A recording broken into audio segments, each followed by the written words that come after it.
Elimika na Mahasin TV, pata kujua wema wa Uislamu.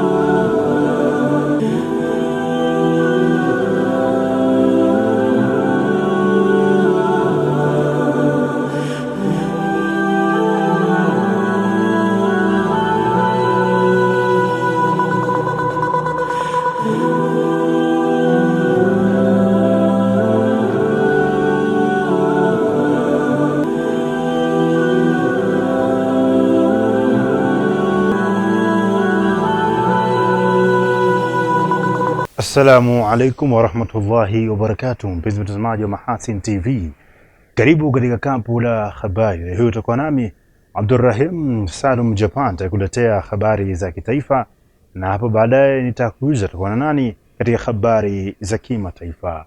Lakini kabla yote mtazamaji, tuanze na mukhtasari wa yale nataka kuwasilishia siku hii ya leo. Wito waendelea kutolewa kuwashika mkono wananchi wa manispaa ya Musoma waliokumbwa na maafa ya nyumba zao kubomoka mwishoni mwa mwezi wa Machi 2025. Wananchi katika kata 4 wilayani Kibaha mkoani Pwani kuondokana na adha ya ukosefu wa huduma ya maji. Na katika habari za kimataifa, mamia ya watu wangali hawajulikani walipo baada ya boti kuwaka moto kaskazini magharibi mwa Jamhuri ya Kidemokrasia ya Kongo na kuua watu zaidi ya 50.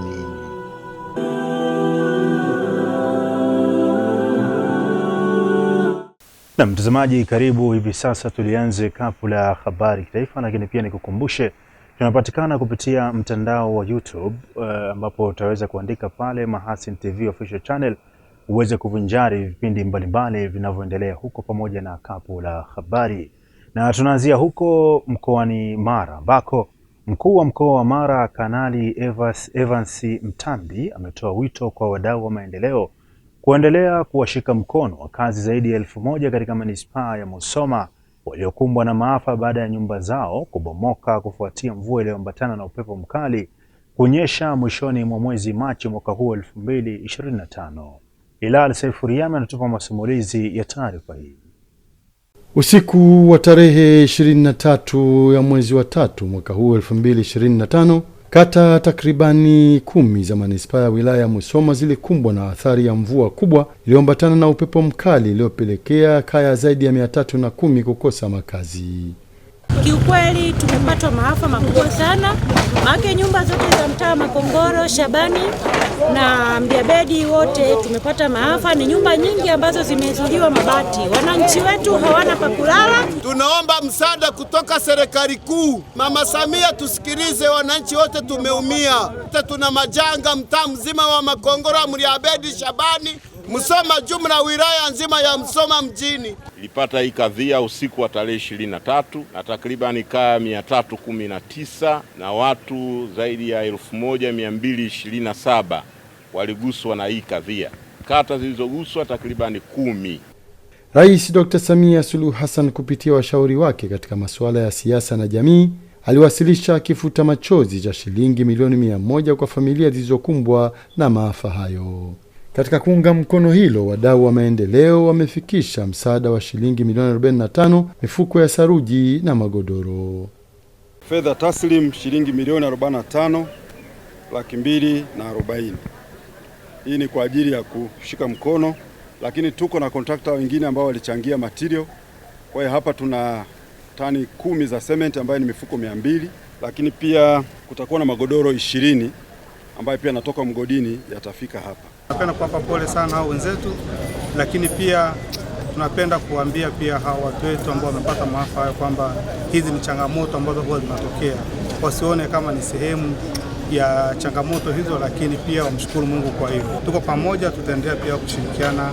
Kiwango cha madhara kilitofautiana kwa kila mtu. Kwa hiyo bado kuna wananchi ambao bado wana uhitaji. Na tunapoendelea kupata misaada hii, tutaendelea kuextend ile support kwa wale wananchi ili hatimaye maisha yao yarudi kuwa kama awali au hata yakiwa bora zaidi yalivyokuwa wakati ule. Wito unaendelea kutolewa kwa wadau mbalimbali wa maendeleo kuendelea kuwashika mkono waathirika hao wa mvua iliyoambatana na upepo mkali ilionyesha usiku wa kuamkia Machi 23 mwaka huu. Kuna wananchi ambao tulilazimika tuwajengee nyumba, wazee wale wasiojiweza. Zile nyumba zimekamilika. Tulisema tusiishie hapo tu, lakini tukawapelekea pia nishati salama, tuliwapatia majiko ya gesi, kuboresha vitu vingine. Na hawa wengine ambao hatukuwajengea nyumba lakini uwezo wao tuliona ni mdogo sana, na wenyewe tumeendelea kuwasupport. Kwa hiyo bado michango hii inahitajika na itafanya kazi kubwa. Hali sasa hizi ni shwari, tunaendelea na utoaji wa elimu maeneo yale ambayo tutasema kwamba yako katika sehemu za bonde, kuwashauri wananchi wengi kuhama maeneo hatarishi kwenda maeneo salama. Lakini hata hivyo maeneo mengine kutokana na mvua zinazoendelea kunyesha, tunawashauri wananchi wetu kwamba katika maeneo hayo ambako labda kuna vito, lakini pia na maeneo ya maziwa, tunashauri kwamba watu au watoto wadogo wasichezee katika maeneo hayo. Kwa hiyo wito kwa wananchi ni kuchukua tahadhari kipindi hiki cha mvua inapokuwa zinaendelea kunyesha. Naam, shukrani sana Hilal Sefriami kwa masimulizi ya taarifa hiyo kutokea huko mkoani Mara.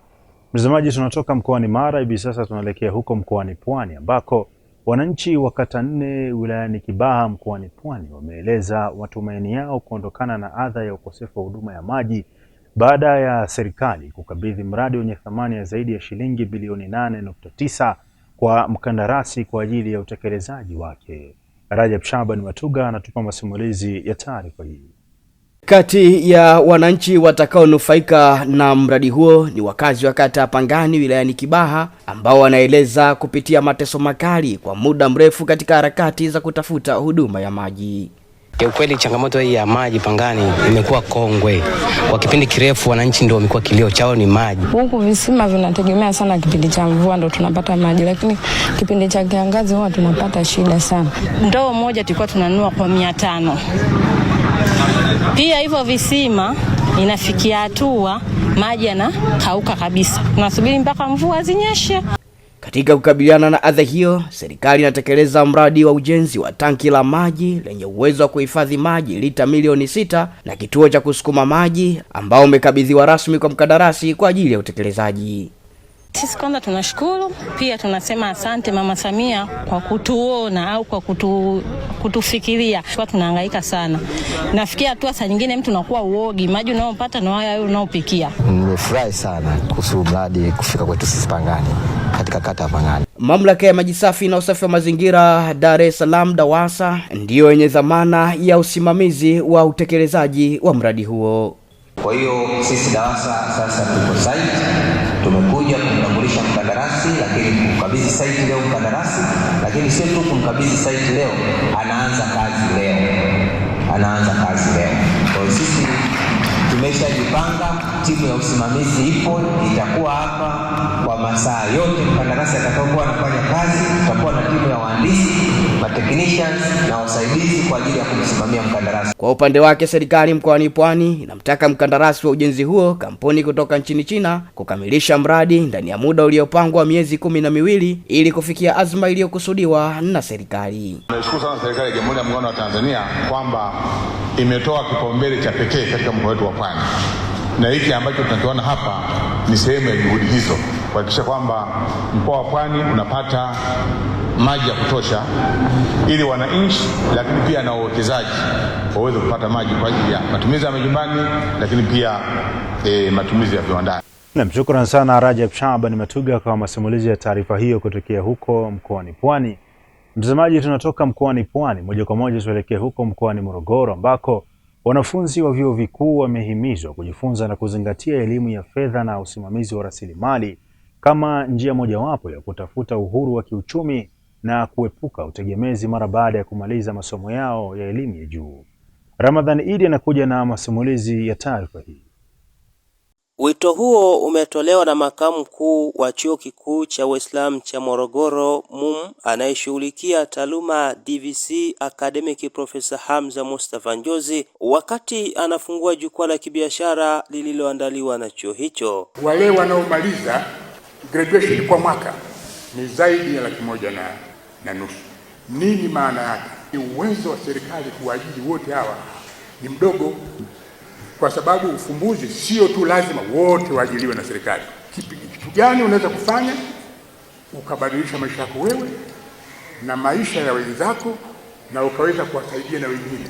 Sasa si jambo dogo, linataka mambo mengi, ubunifu, kufikiri, kujituma na mambo chungu mzima. Baadhi ya mada zilizowasilishwa katika jukwaa hilo ni pamoja na nidhamu ya matumizi ya fedha kwa vijana, fursa za uwekezaji kwa wanafunzi na jinsi ya kuanzisha na kusimamia biashara ndogo kama ambavyo wawezeshaji wanaeleza. Tumetoa vyanzo vingi sana vya kuweza kufahamu jinsi mitaji inavyoweza kupatikana, lakini pia tumeweza kumueleza mwanafunzi ambaye ana wazo jinsi gani anaweza akafikiria eneo la kuwekeza. Jambo kubwa ambalo mimi kwa nimekazia au nimeangazia ubunifu na teknolojia, kwa maana kwamba innovation and technology. Kwa na madaktari wajasiriamali tofauti wakijadili uhalisia biashara halisi ndogo na kubwa. Kwa hiyo sisi kama Amana Bank, moja nipongeze management ya wanafunzi kufikiria kuandaa tukio muhimu kama hili, kwani linawaandaa wanafunzi kuwa na picha halisi. Kwa upande wake mwenyekiti wa kamati ya maandalizi ya jukwaa hilo ambaye pia ni mwanafunzi kutoka idara ya mawasiliano katika chuo hicho, Ismail Abdallah, ameeleza kuwa jukwaa hilo ni sehemu ya mikakati ya kuwezesha wanafunzi kuunganisha elimu ya darasani na maisha halisi. Kuna wimbi kubwa la vijana kukosa ajira, lakini pia wadau waendelee kujitokeza kuhakikisha kuwa hawa vijana ambao wako vyuoni wanapata maarifa, lakini pia wanajifunza masuala ya ujasiriamali, kwani haya mambo ya ujasiriamali mara nyingi hayapo kwenye taaluma zetu, hayapo kwenye mtaala wetu wa elimu. Ni kama hivi tu, zikitokea session ndio wanafunzi tunajikusanya, tunajifunza. Ujasiriamali tofauti na nilivyokuwa naelewa mimi zamani kwamba lazima uwe na mtaji mkubwa, lakini uhalisia ni kwamba unatakiwa uwe na angalau kidogo tu cha kuanzia, alafu utakuwa unaenda kidogo kidogo, mwisho wa siku faida unaitumia kukuza mtaji na mwisho wa siku unaweza ukafikia malengo. Na pia changamoto ambazo ziko kwenye jamii tuzibadilishe ziwe kama fursa kwetu ya sisi kujiingizia kipato kuliko kutegemea kuajiriwa, na tusiogope hata kama kwa mtaji kidogo tu tunaweza tukaanza biashara na tukafanya mambo makubwa kabisa hata kwa mtaji kidogo tu. Nikiripoti kutokea hapa mkoani Morogoro, Ramadhan Idilimu wa Mahasin TV. Ni taarifa yake hiyo Ramadhan Idi kutokea huko mkoani Morogoro. Inatufanya hivi sasa tuelekee huko mkoani Shinyanga tukiangazia uhitimishwaji wa mafunzo ya zoezi la medani pima uwezo 2025 la Jeshi la Ulinzi la Wananchi wa Tanzania JWTZ kupitia brigedi ya Faru lililohitimishwa Alhamisi Aprili 17, 2025. Saad Suleiman anakuja na masimulizi ya taarifa hii.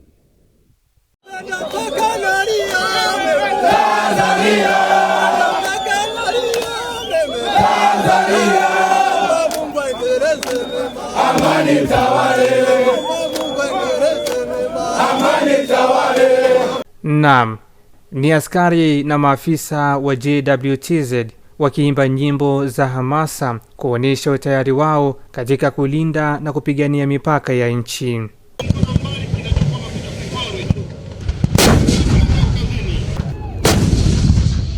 Kifalu kinaendelea kunguruka.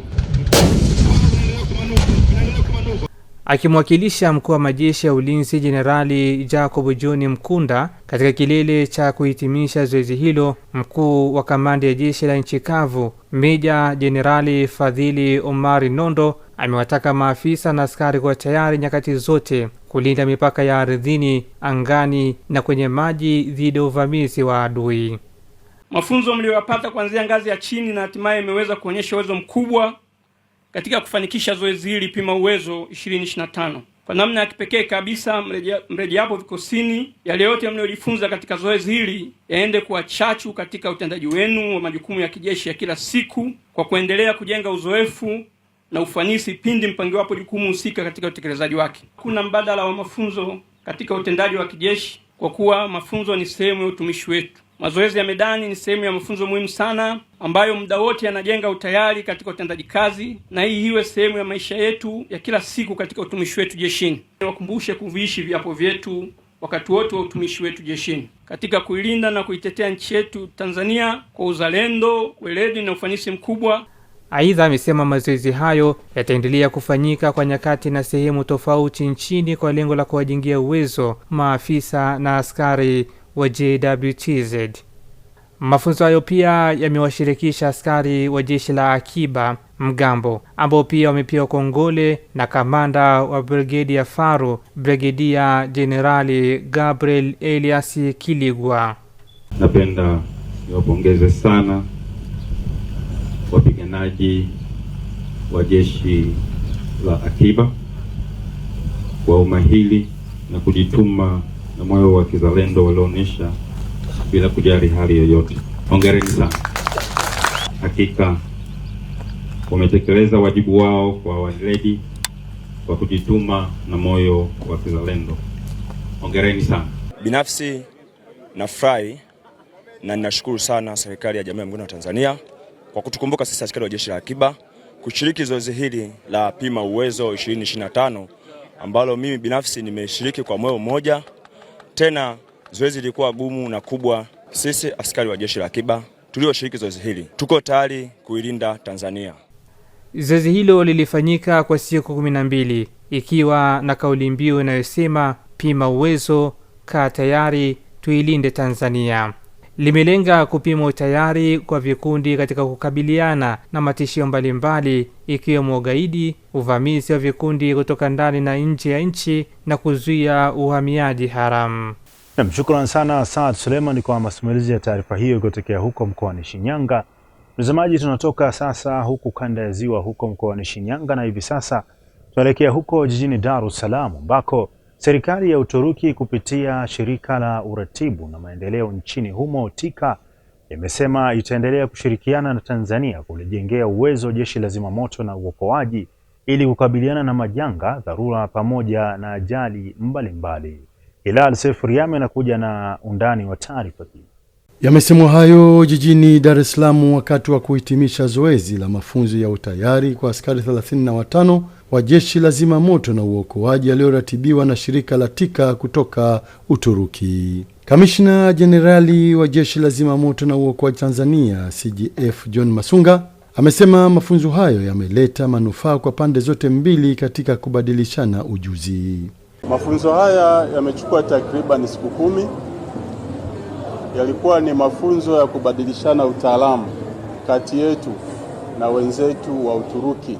Mafunzo yalihusu kuzima moto, utafutaji na uokoaji. Utafutaji na uokoaji ulilenga katika majengo marefu. Kwa ujumla, mafunzo haya yamekuwa ya maana sana kwetu. Wenzetu kutoka Uturuki wamejifunza kutoka kwetu, lakini na sisi pia tumejifunza kutoka kwao. Kwa upande wao, mkurugenzi wa shirika la TIKA Feliz Sahik, mkurugenzi wa manispaa ya Konya nchini Uturuki Ibrahim Navruz pamoja na balozi wa Uturuki nchini Tanzania Bakir Gazel wamesema Uturuki ipo tayari kuendelea kushirikiana na Tanzania katika sekta mbalimbali. Shiriki uzoefu wa maendeleo wa Turkiye kupita mradi katika sekta za elimu, afya, kukabiliana na dharura, kilimo na nyinginezo. Leo hii tunahitimisha kuwafahiri awamu ya kwanza ya mpango ya mafunzo ya kukabiliana na dharura na uokoaji wa maafa. Kupita mpango huu, washiriki 35 walipokea mafunzo ya kina ya nadharia na vitendo. Mafunzo haya yamechangia pakubwa katika kuimarisha uwezo wa kikosi cha zimamoto na uokoaji cha Dar es Salaam. Tecrübe paylaşımı değil. Programu hii sio programu ya training au kuja kutoa tu mafunzo. Tunaamini kwamba ni programu ya kuweza kubadilishana, kujuana na kutambuana, na naamini swala hili litaendelea. Katkı sağlayacağına yürekten inanıyoruz. Kwanza kabisa asante sana kwa kupanga elimu. Nimefurahi kuwa hapa leo. Türkiye na Tanzania ni ndugu. Katika kuendeleza ushirikiano na uhusiano huo, maafisa na askari 10 wa jeshi la zimamoto na uokoaji kupatiwa mafunzo nchini Uturuki. Naam, ni taarifa hiyo kutokea huko jijini Dar es Salaam iliyosimuliwa hapa studio na Hilal Seif Riami. Na tufanye turejee huko kanda ya Ziwa hapa jijini Mwanza ambako wadau wa maendeleo ya jamii wamezungumza na Mahasin TV katika mahojiano maalum wakitoa wito kwa vijana kutokubali kushirikiana na makundi yenye nia ovu ya uchafuzi wa amani. Badala yake kila kijana wa Kitanzania awe balozi mzuri wa kuilinda na kuitunza amani ya nchi. Tupate taarifa kamili.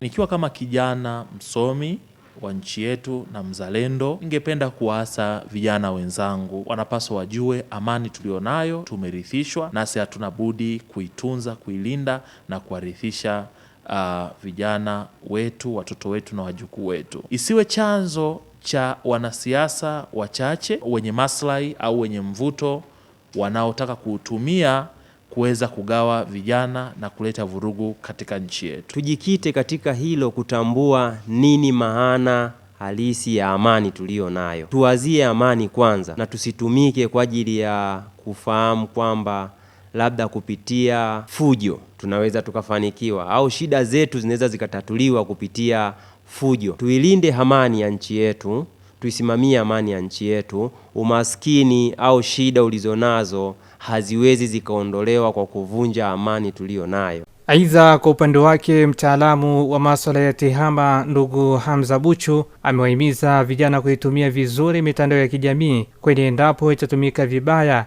inaweza kuwa chanzo cha kuwaingiza katika vitendo vya uvunjifu wa amani.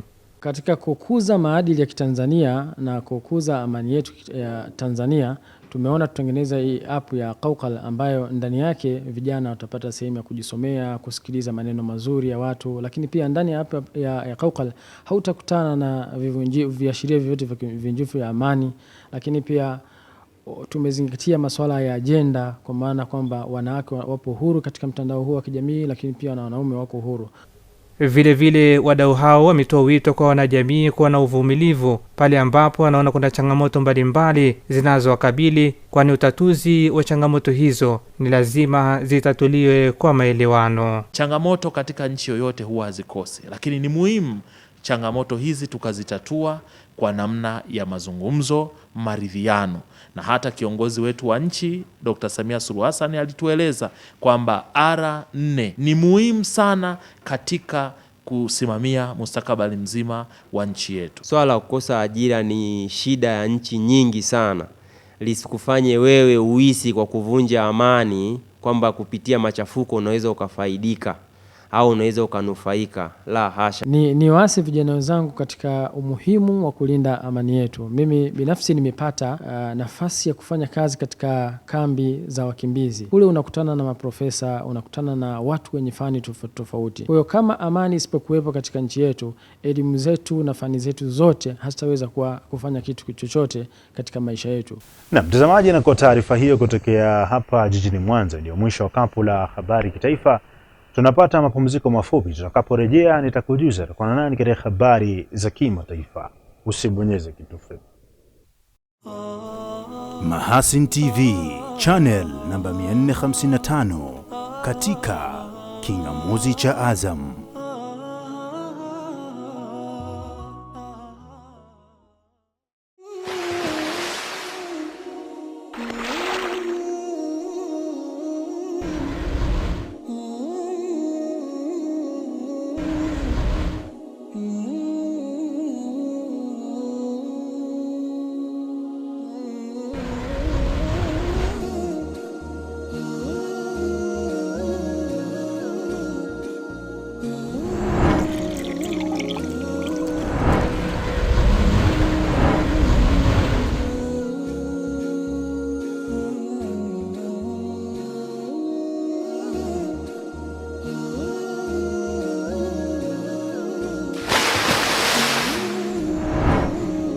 Kunywa maji safi na salama ya uhai. Bidhaa bora ya Bakhresa.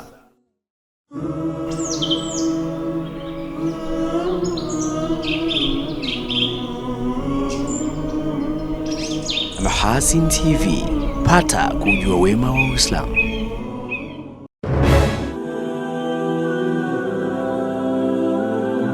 Shukran sana mtazamaji wa Mahasin TV kwa kuendelea kuwa nami, na kwa wewe ambao unajiunga nami hivi sasa, Pinewani ni kapu la habari. Hivi sasa ni wasaa wa habari za kimataifa kama zilivyonayo al-akhi Saad Suleiman.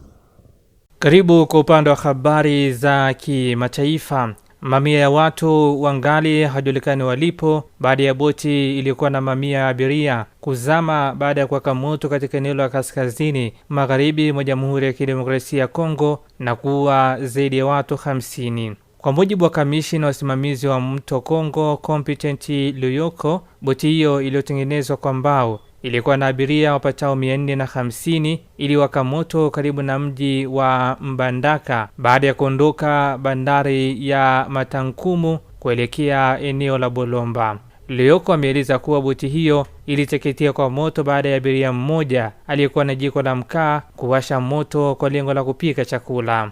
Abiria kadhaa hususan wanawake na watoto nadaiwa wamefariki dunia baada ya kuruka majini huku wakiwa hawana uwezo wa kuogelea, na takriban watu 100 walionusurika walihamishiwa katika maeneo ya dharura kwenye jengo lililopo mji wa Mbandaka. Ajali mbaya za boti hutokea mara kwa mara katika mji wa Kongo, hususan kutokana na vyombo vingi vya majini kupakia watu kupita kiasi.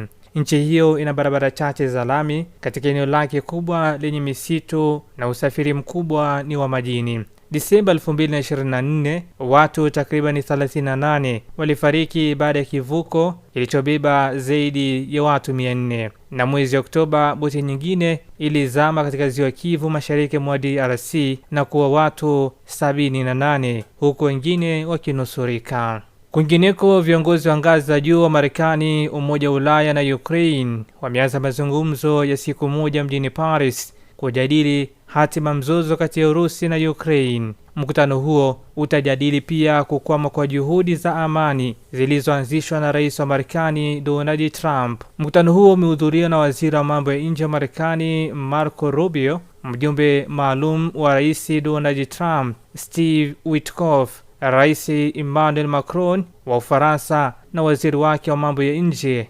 Jean-Noel Barrot, huku Ukraine ikiwakilishwa na waziri wake wa mambo ya nje Andriy Sybiha na mkuu wa ofisi ya rais Andriy Yermak. Rais wa Ukraine Volodymyr Zelensky amewatolea wito viongozi wanaoshiriki mkutano huo wa Paris kuzidisha shinikizo kwa Urusi ili kukomesha vita na kuhakikisha amani ya kudumu. Kwa upande wake, msemaji wa ikulu ya Kremlin Dmitry Peskov amepuuza mkutano huo akisema kwa bahati mbaya nchi za magharibi zinajikita zaidi katika kuendeleza vita. Na tuzitamatishe habari za kimataifa. Mamlaka za Palestina zimesema kuwa mashambulizi ya Israeli katika ukanda wa Gaza yamesababisha vifo vya zaidi ya watu 20 wakiwemo watoto huku wengine kadhaa wakijeruhiwa. Shirika la habari la Palestina Wafa limesema watu 11 waliuawa usiku wa kuamkia Ijumaa katika kitongoji cha Tel Al-Zatar kaskazini mwa Gaza, huku wengine 10 wakiuawa eneo la kusini katika mji wa Bani Suhaila huko Khan Yunus. Saad Suleiman, Mahasin TV. Shukran sana Saad Suleiman kwa masimulizi ya taarifa hizo za kimataifa.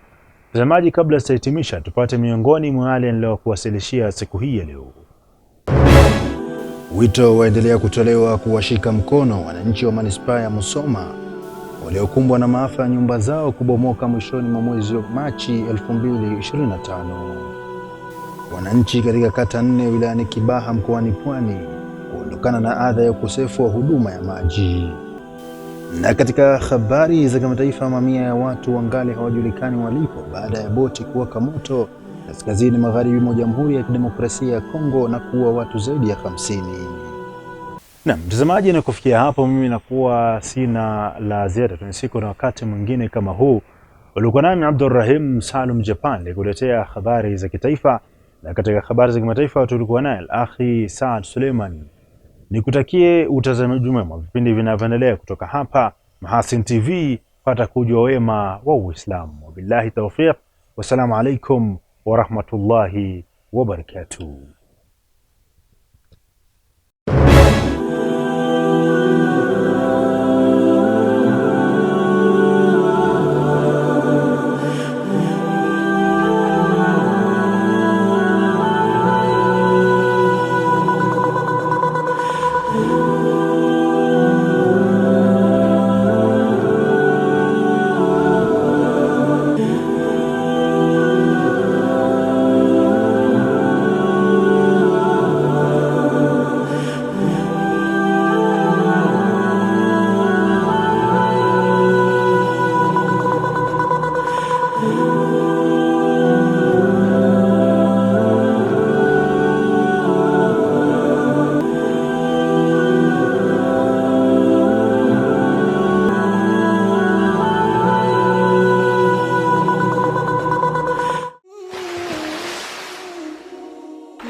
Kunywa maji safi na salama ya uhai.